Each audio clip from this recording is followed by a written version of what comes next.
Hey folks, it's Jared at Nintendo World Report. Here is part 1 of our interview with the studio head of Panic Button, the developer who ported Doom 2016, Rocket League, and Wolfenstein II to Switch. If you could introduce yourself for our readers. Sure, yeah, my name is Adam Creighton. I'm the studio head for Panic Button. I guess the question that we kind of popped up when we were kind of prepping for this one is, what was the process that led to y'all being, because there's like two developers right now that get a lot of like, oh, they're doing switchboards. They do a lot of really high quality switchboards. Like, what was the process that led y'all to being?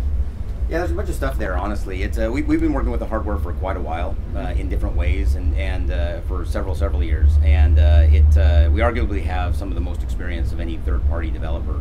We have a really good relationship with all of our first-party folks, including Nintendo, and we'd wanted to work with Bethesda for quite a while. And so on the Bethesda front, we'd made multiple kind of pitches and ideas and things like that, and that led into a slate of stuff, including Doom and Wolfenstein II. With Rocket League, that's one that we were very excited about. We did the Xbox One version, we did the PS4 Pro update, we did a PS4 enhancement for performance, and we wanted to do the Switch version for quite a while. We had visibility and access to the hardware, and Psyonix didn't yet, and so there's a lot of stuff that we had to kind of dance around, because we're very careful with confidentiality, and so we would just kind of tease and hint and try to get things in line, and then shortly before everything was announced, we were able to go to them formally and say, this is what we'd like to do, this is the platform we'd like to bring it to, worked on it on our own up until we could formalize stuff, and then just delivered on the whole thing.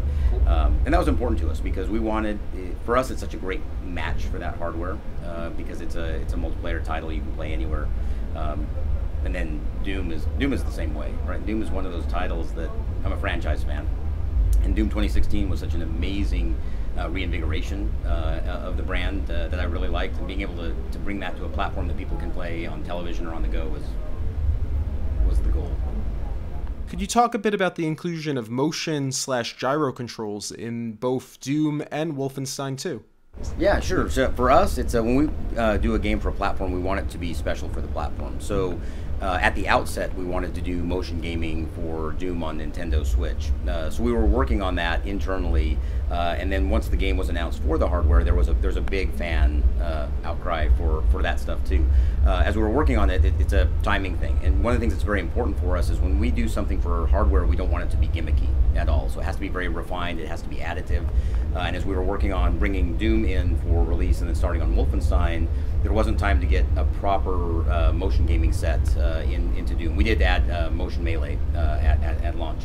And then what we did is we put motion gaming into Wolfenstein as we were doing that development work, moved that back to Doom, and pushed for releasing a patch that had that, and then online parties were the two things that were really important for us to do in the update.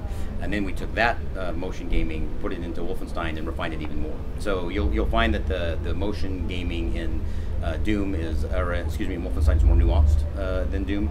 There's for a couple of reasons. One, we were able to build on what we did successfully with Doom. The other is it's different gameplay. So it's not like we could take the same motion gaming and move it right over to that game, because it's not a run and gun shooter in the same way that Doom is. You can play as stealth, you've got dual wielding, and so we changed the gameplay quite a bit, working in partnership with Machine Games, and they were great about being supportive.